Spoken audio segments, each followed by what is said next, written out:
Hello everyone, it's Seiji, and today I will be talking about The Death of Vivek Oji by Akwaeke Emezi, and this was kindly gifted to me by Riverhead Books. Now, before I start talking about the book, I will tell you about what I'm currently wearing. So this is a shirt that I got from Miss Patina. This brand was actually created by a Chinese woman when she was studying in the UK, and she's very big on sustainability as well as providing livable wages for the people in her home country. So yeah, that's great.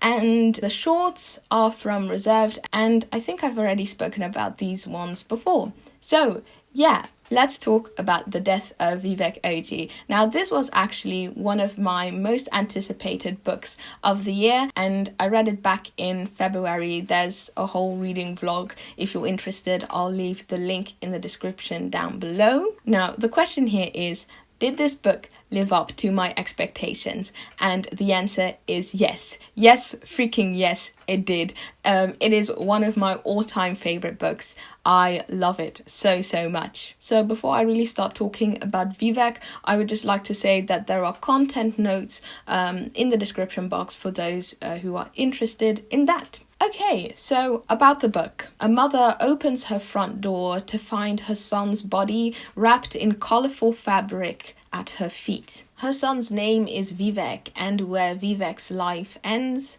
the story begins. First and foremost, I would just like to say that I absolutely loved the structure and the setup of this novel. I have a lot of respect for this structure because I recognize how hard it is to write an interesting story when the conclusion is already known from the start. Regardless of what happens along the way, we already know that the main character Vivek will be dead at the end of it all. Emezi has previously said that they were inspired by a novella that was written by Gabriel Garcia Marquez called Chronicle of a Death Foretold, which I actually ended up reading a couple of weeks afterwards, and I loved that one as well. The story is about this guy called Santiago who gets brutally murdered by a pair of twins. The thing, however, that was extremely peculiar about this murder was that everyone in the town in which it happened knew that it was going to happen, including Santiago. And so years later, one of the townspeople actually tries to find out how this could have happened in the first place. And the interesting thing for me in particular with these two stories is that when I was reading both of them, I had such a strong emotional reaction to both endings. I was at this place where I had a hard time accepting the death of both of these characters. Anyway, because of this unique structure, the attention shifts away from the culmination of the story and is redirected towards everything that led up to the climax. From the start, my biggest question was, what happened that led to Vivek's death? Chapter 1 consists of a single line. They burned down the market on the day Vivek Oji died. Emezi then comes in strong with Chapter 2, which did an excellent job of setting up the story. We are taken back to the time before Vivek's death and are informed on several characters as well as their relation to Vivek. And I felt this really enticed me to continue. There's, for instance, this very short foreboding part concerning Vivek's father, Chika. This was before Vivek, before the fire, before Chika would discover exactly how difficult it was to dig his own grave with the bones of his son. There's also this excellent passage concerning Vivek's mother, Kavita, and it draws parallels between the past and present. Smaga, he used to tease, as his hands moved metal wrenches and tubes and force-fed air. Vivek would giggle and hide his face in Kavita's skirt. He was younger then, alive. Kavita could drop her palm and it would fall to the back curve of his boy skull, the soft hair and the warm skin underneath, the formed bone shaping him. Years later, when she found the length of his body stretched out on the front veranda under 4 yards of acquitté material in a red and black pattern she said she'd never forget, the back of his skull was broken and seeping into her welcome mat.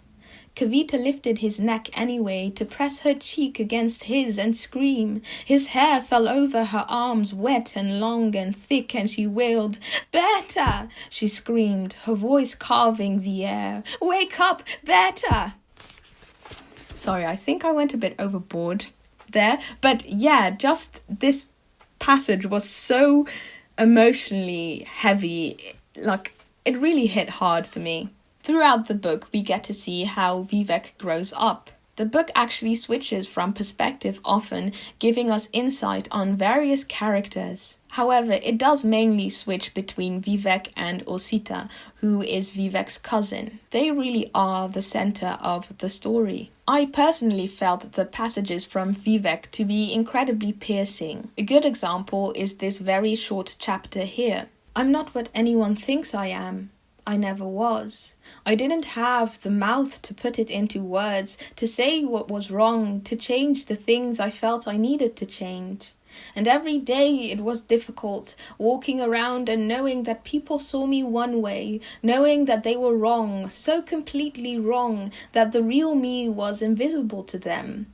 It didn't even exist to them. So, if nobody sees you, are you still there?" Oh, I get chills reading this. Oh gosh. I really felt that these chapters brought Vivek to the present as a character despite having died. Like I said previously, this book is set in Nigeria, and the book explores various ways that certain aspects of Nigerian culture can be harmful to groups such as disabled, childbearing, and LGBTQ+ people. It's things such as shaming and blaming those who are infertile or who are having a hard time getting pregnant. It's things such as believing in demonic possession and the supernatural. There's also this one point where Vivek has this absolutely harrowing experience due to Kavita's and Chika's inability to actually listen to their child and accept Vivek's reality. Toxic masculinity is touched upon as well. There's this passage in which Vivek talks about getting into fights with boys as a kid. "I wish I told Tobechukwu too how often I thought about how he stepped in for me. We'd fought a lot when we were younger, but that was nothing special. I fought with almost everyone because I was slim, and some suspicion of delicacy clung to me, and it made boys aggressive for whatever reason. Some people can't see softness without wanting to hurt it." Not only is Emezi's prose aesthetically just phenomenal, they also have such an excellent command of the narrative, adding just the right amount of prose secondary to the main storyline in order to paint an even more vivid picture. For instance, this one chapter deals completely with characters that aren't directly linked to the other characters in the book. And I personally thought that that was just so cool. We get to step out of the primary storyline for just a split second and even get to have a small cameo of our main character as just a passerby. And I don't know, when I was reading that, I was like, oh gosh, that's so cool. Also, I should note that this book isn't solely about Vivek. It's a group of young people trying to figure out their sexuality and gender identity in a place that doesn't really allow a lot of space for people to do so. And so you'll see these characters at the boundaries that society has created, often, for instance, dancing around things and terms, afraid to even utter them. And since reading this book, I have started thinking about even more different ways in which colonialism has had a negative effect on the colonies. Because, for instance, in Nigeria, the way people thought about gender and sexuality was just much less rigid before the colonizers arrived. For instance, there were places where homosexuality was accepted. After reading this book, I actually had conversations about this with my parents, and we were talking about how in Igbo, Yoruba, Orobo, there aren't any like pronouns that are gendered, so you can't tell the gender of a person by solely their pronouns. My dad even told me that in Yoruba you had this thing where if you couldn't get pregnant by your husband, you could just choose to divorce him and then get with another woman, have her get pregnant and raise that child together. And now looking at the present, how LGBTQ plus people are treated in Nigeria is just a world away from how it used to be in certain places. And again, it just goes to show how incredibly harmful and long-lasting the consequences are of colonization. To me, the concept of people prosecuting their own people based on the ideas of those who oppressed them in the first place is just so incredibly upsetting. And it really filled me with a sense of sadness. Having said that, the book also filled me with a sense of hope, because here you have a Nigerian writer who is writing about young Nigerian people who are just trying to live their life as authentically as possible. And I think it's books like these, and I'm pretty sure I said that in the vlog as well, that show people doors to possibilities that they might not have initially considered or even had thought to exist in the first place. And if that's not a heck of an achievement, I don't know what is. Also, the end was masterfully done by Emezi. As you get closer and closer to the end, you start to see a picture of what is going to happen. And when I was reading it, I was just like, please, don't let it be this way. I'm begging you, please.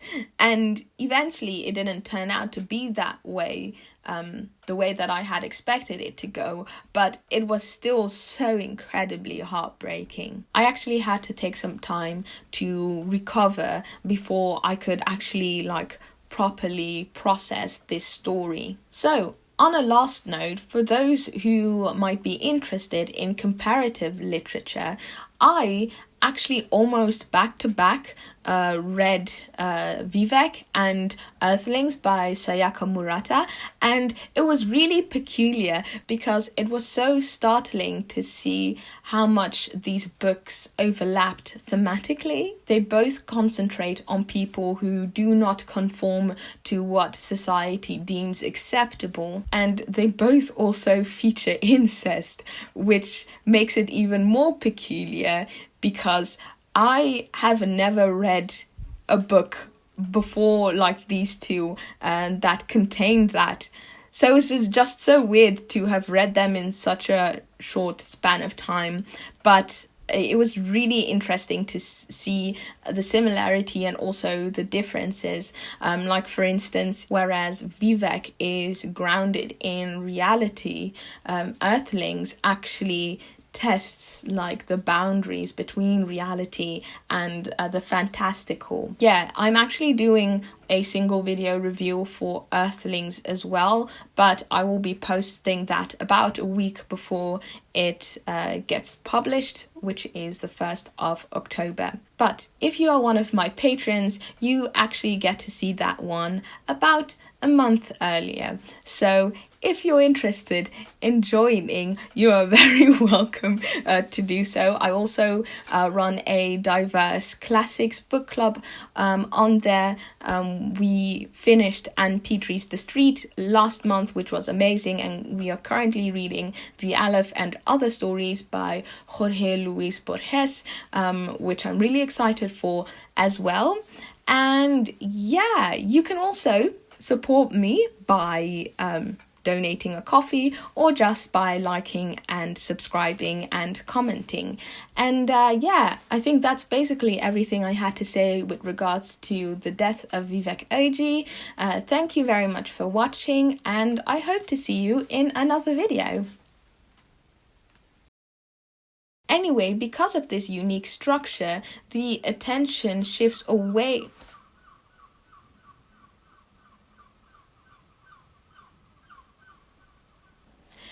anyway, because of...